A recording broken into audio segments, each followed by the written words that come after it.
I'm Jeremy Ziemman. I'm an artist and was a longtime assistant, fabricator and collaborator with Sol Lewitt. We're in his studio here in Chester, Connecticut.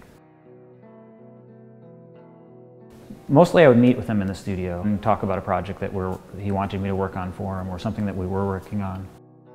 Sol often presented projects to me that were, I felt they were very clear to understand, but there was also a lot of interpretation for me in the process of fabrication that was left for me to do on my own.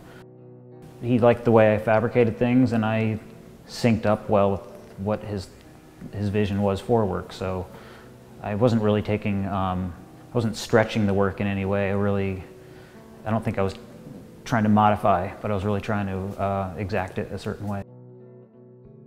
It's important to know that Sol always worked in his studio. Many people have a perception of him that because he gave instructions to his wall drawing assistants and they would execute his drawings on the walls of museums and galleries, people often assume that he didn't actually do work himself. But he worked every day, 6 or 7 days a week in his studio, and he made all the plans, drew all the plans for the wall drawings that he would give to his assistants, all the plans for fabrications for his structures, and he also made gouaches.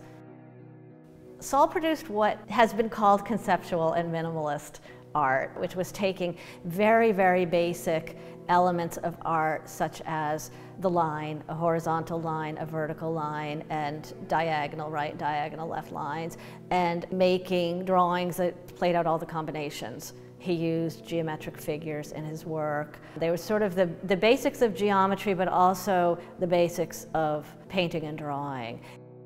Sol made his working drawings sitting at that desk. So oftentimes he'd come in the morning, he had a phone behind him, which is now gone, and he might be sitting at his desk with his tools making drawings of the type that we just saw on the bulletin board, the plans for his wall drawings and structures. But then every day he sort of had hands-on without instructing others, and that was working on the gouaches. Sol was very, very prolific.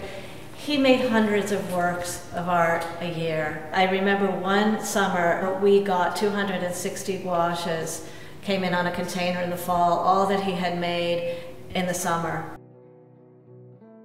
Sol very often would communicate with me via fax. Often it would be a small rendering or a plan for something that he wanted me to build, or a question, or if I was installing something in Europe, and I was done at 6 o'clock in the morning this time, I would send him a fax saying, this is where we are with the project, I'll update with you later.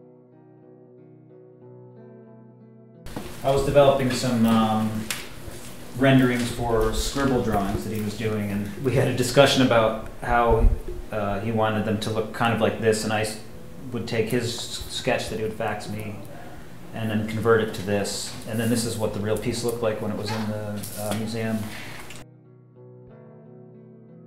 Well, just having been in the studio again, to me it feels like everything's the same except he's not here and the music's not playing. And it was very easy for me to just come in, see him, and he was welcome to me at any time, whether it was the studio or his house.